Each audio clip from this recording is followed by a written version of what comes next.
IPL 2025లో Punjab అదరగొడుతుంది. ఏకంగా 11 సంవత్సరాల తర్వాత క్వాలిఫైయర్ 1కి చేరుకుంది. ఫెంటాస్టిక్ ఆల్రౌండ్ పర్ఫార్మెన్స్‌తో ముంబై ఇండియన్స్‌ని చిత్తు చేసి టాప్ 2 పొజిషన్‌ని కన్ఫర్మ్ చేసుకుంది. పంజాబ్ 2014లో ఫైనల్ చేరి ఓడిపోయింది. ఆ తర్వాత 10 సంవత్సరాల నుండి ఒక్క సీజన్ కూడా ప్లేఆఫ్‌కి చేరుకోలేదు. 11 ఏళ్ల తర్వాత శ్రేయస్ అయ్యర్ సూపర్ కెప్టెన్సీతో పంజాబ్‌ని క్వాలిఫైయర్ 1కి తీసుకొచ్చాడు. ఇక ముంబై ఇండియన్స్ మాత్రం వారికి టాప్ 2కి వెళ్లే ఛాన్స్‌ని 3 టీమ్‌లు అందించినా ఆ అవకాశాన్ని యూజ్ చేసుకోలేకపోయింది. ముంబై ఇండియన్స్ టాప్ 2 పొజిషన్‌లో ఉన్నప్పుడే ట్రోఫీలు సాధించారు. థర్డ్, ఫోర్త్ పొజిషన్‌లో వారు ఫైనల్‌కి చేరింది కూడా లేదు. అలాగే ఈ సీజన్‌లో టాప్ 3 టీమ్స్ అయిన గుజరాత్, ఆర్సీబీ, పంజాబ్ మీద మ్యాచ్‌లు ఓడిపోవడం వారికి డిసడ్వాంటేజ్. ఇక మ్యాచ్ విషయానికొస్తే పంజాబ్ కింగ్స్ టాస్ గెలిచి ఫీల్డింగ్ తీసుకుంది. ముంబైకి స్లో స్టార్ట్ అందిన తర్వాత రికెల్టన్ గుడ్నాక్‌తో రోహిత్‌తో కలిసి 45 రన్స్ పార్ట్నర్‌షిప్ అందించాడు. రోహిత్ శర్మ నెక్స్ట్ వచ్చిన స్కైతో చిన్న కామియో అందించి 21 బంతుల్లో 24 రన్స్ మాత్రమే చేసి స్ట్రగుల్ అయ్యాడు. రోహిత్ ఈ మ్యాచ్‌లో తన రేంజ్ బ్యాటింగ్ చేయలేదు.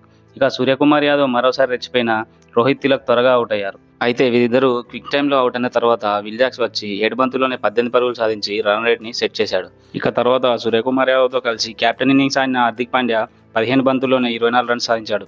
అయితే లాస్ట్ మ్యాచ్‌లో చివరి 2 ఓవర్లలో మ్యాచ్ స్వరూపాన్ని మార్చిన ముంబై ఈ మ్యాచ్‌లో రివర్స్ అయింది. 19th ఓవర్లో 23 రన్స్ వచ్చిన లాస్ట్ ఓవర్లో హర్షదీప్ సింగ్ తన సూపర్ బౌలింగ్‌తో 3 రన్స్ మాత్రమే ఇచ్చి 2 వికెట్లు తీసుకున్నాడు. దీంతో ముంబైకి 18th మరియు 20th ఓవర్ కలిపి జస్ట్ 8 రన్స్ మాత్రమే వచ్చాయి.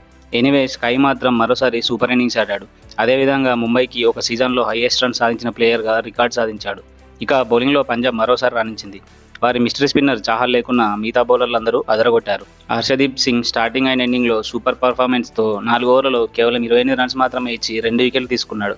మార్కో యాన్సెన్ 4 ఓవర్లలో 34 రన్స్ మాత్రమే ఇచ్చి ఓపెనర్ రెకెల్టన్ని చివర్లో హార్దిక్ పాండ్యాని అవుట్ చేసి ముంబై ఎక్కువ రన్స్ చేయకుండా చేశాడు. ఇక మిగతా బౌలర్లు హర్ప్రీత్ బ్రార్ మరియు విజయ్ కుమార్ వైశాఖ్ కూడా సూపర్ సపోర్ట్ అందించడంతో ముంబైని భారీ స్కోర్ చేయకుండా కట్టడి చేశారు.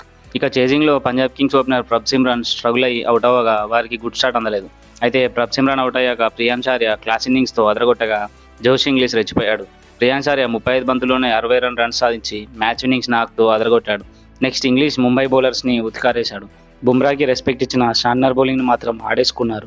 జోష్ ఇంగ్లీష్ మరియు ప్రియాంశార్య కలిసి టీంకి 109 రన్స్ పార్ట్నర్షిప్ అందించారు. ఇంగ్లీష్ 43 బంతుల్లో 73 రన్స్ సాధించాడు.